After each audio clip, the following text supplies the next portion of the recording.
So hello guys, welcome my YouTube channel. நான் போன ஷார்ட்ஸில் வந்து எப்படி வந்து ஒரு பட்டன் பண்ணுறது அப்படின்னு சொல்லியிருந்தேன். இந்த ஷார்ட்ஸை வந்து எப்படி வந்து இந்த பட்டனை வந்து ஒரு சப்ஸ்கிரைப் பட்டனை மாற்றி அதை கிளிக் பண்ணால் நம்மளோட சேனலுக்கு வர மாதிரி பண்ண போகிறேன். ஸோ இப்போ வந்து நம்ம சேனலோட லிங்க் வந்து இந்த டேக் ஓப்பன் பண்ணி அந்த லிங்க் வந்து நான் பேஸ்ட் பண்ணியிருக்கேன். இந்த டேகை பற்றி நான் விவரமாக வேறு வீடியோவில் போட்டு சொல்கிறேன். ஸோ இப்போ வந்து நான் என்ன பண்ணேன், அந்த பட்டனை வந்து இது பண்ணிக்கிறேன், கட் பண்ணி நான் வந்து இந்த க்ளோஸ் பண்ணுற டேக் முன்னாடி வந்து பேஸ்ட் பண்ணிடுறேன். பேஸ்ட் பண்ணிட்டு Ctrl+S கொடுத்து சேவ் பண்ணிக்கலாம். இப்போ வந்து நம்ம என்ன பண்ண போகிறோம்னா, இப்போ தான் நம்ம வந்து சிஎஸ்எஸ் வந்து எழுத போகிறோம். ஸோ நான் இப்போ என்ன பண்ணுறேன், பாடிக்கிட்ட போயிட்டு டைட்டில் கீழே கொண்டு வந்து நான் இப்போ வந்து இது கொண்டு வந்துக்கிறேன், ஸ்டீல் கொண்டு வந்துக்கிறேன்.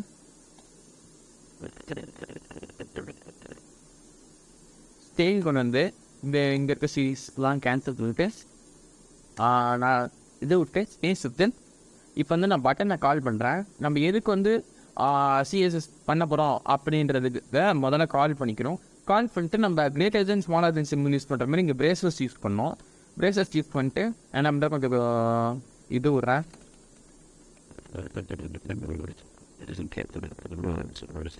ஸோ நான் இப்போ எடுத்துகிட்டு என்ன பண்ணுறேன், பேக்ரவுண்ட் கலர், ஏன்னா பேக்ரவுண்ட் கலர் தான் ரொம்ப இம்பார்ட்டண்ட். அதான் என்ன பண்ணுறேன், பேக்ரவுண்ட் கலர் கொண்டு வரேன். ஸோ பேக்ரவுண்ட் கலர்னு கொண்டு வந்து என்ன பண்ணிக்கிறேன், சப்ஸ்கிரைப் பட்டன் வந்து ரெட் கலரில் இருக்கும். ஸோ நான் ரெண்டும் கொடுத்துட்டு அடுத்தது கொண்டு வரேன். அடுத்தது வந்து கலர் ஆஃப் டெக்ஸ்ட்டு. ஸோ நான் கலர்னு போட்டுட்டு டெக்ஸ்ட் வந்து ஒயிட் கலரில் இருக்கும். ஸோ நான் ஒயிட்னு போட்டுக்கிறேன். ஸோ ஒயிட்னு போட்டதுக்கப்புறம்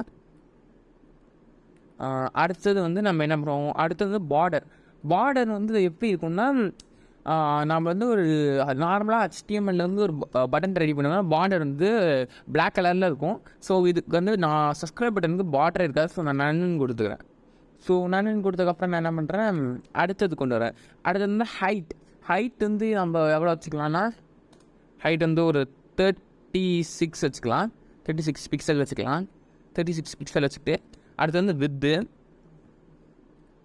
வித்து வந்து நான் எவ்வளோ வச்சுக்கிறேன், ஒரு 100 வச்சுக்கிறேன். 100 பிக்சல் வச்சுக்கிறேன். 100 பிக்சல் வச்சுட்டு அடுத்தது நான் என்ன பண்ணுறேன், பார்டர் கொடுக்குறேன். ஏன்னா பார்டர் வந்து எப்படி இருக்குன்னா, பார்டர் வந்து நம்மளுக்கு பிளாக் கலரில் இருக்கும், அது சேஞ்ச் பண்ணியாச்சு. ஸோ இப்போ பார்டர் ரேடியஸ் தான் நம்ம கொடுக்கணும். பார்டர் ரேடியஸ் வந்து எப்படி இருக்குன்னா, அது வந்து கர்வ் பண்ணும் அந்த எட்ஜஸ் வந்து. ஸோ நம்மளுக்கு வந்து இந்த பாக்ஸ் மாரி இருக்கக்கூடாது, அது கேர்வாக இருக்கணும். ஸோ நான் என்ன பண்ணுறேன், 2 பிக்சல்ஸ் கொடுக்குறேன். 3 பிக்சல் மேலே கொடுத்தா ரொம்ப கேர்வாக தெரியும். ஸோ நான் 2 பிக்சல் மேக்ஸிமம் கொடுக்குறேன். ஸோ இப்போ கேர்சர் நான் சேஞ்ச் பண்ண போகிறேன். ஸோ நான் அந்த பட்டன் கிட்டே கொண்டு போனால் எனக்கு வந்து கேர்சர் வந்து சேஞ்ச் ஆகணும், வந்து ஏதோ பட்டனை கிளிக் பண்ணுற மாரி. ஏன்னா நம்ம நார்மலாக HTML பண்ணும்போது கேர்சர் வந்து சேஞ்ச் ஆகாது. அதனால் நான் வந்து சிஎஸ் வந்து கேர்சர் வந்து சேஞ்ச் ஆகணும், பாயிண்ட் இருக்குது அப்படின்னு சொல்லி கொடுத்துறேன். ஸோ நான் இப்போ எல்லாமே கரெக்டாக பண்ணியிருக்கேன்னு பார்க்குறேன். ஸோ எல்லாமே கரெக்டாக தான் இருக்குது. எல்லாமே டேக் க்ளோஸ் பண்ணிச்சு. Ctrl+S கொடுத்துட்டு சேவ் பண்ணிட்டு நான் என்ன பண்ணுறேன், இப்போ போய்ட்டு நம்ம வெப்சைட் வந்து நான் ரீலோட் பண்ணுறேன். ரீலோட் பண்ணால் எனக்கு ஒரு சப்ஸ்கிரைப் பட்டன் இருக்குது. அதை நான் கிளிக் பண்ணேன்னா நமக்கு நம்ம வெப்சைட்குள்ளே திறக்குது. ஸோ தேங்க்யூ ஃபார் வாட்சிங். Please subscribe my YouTube channel. So bye.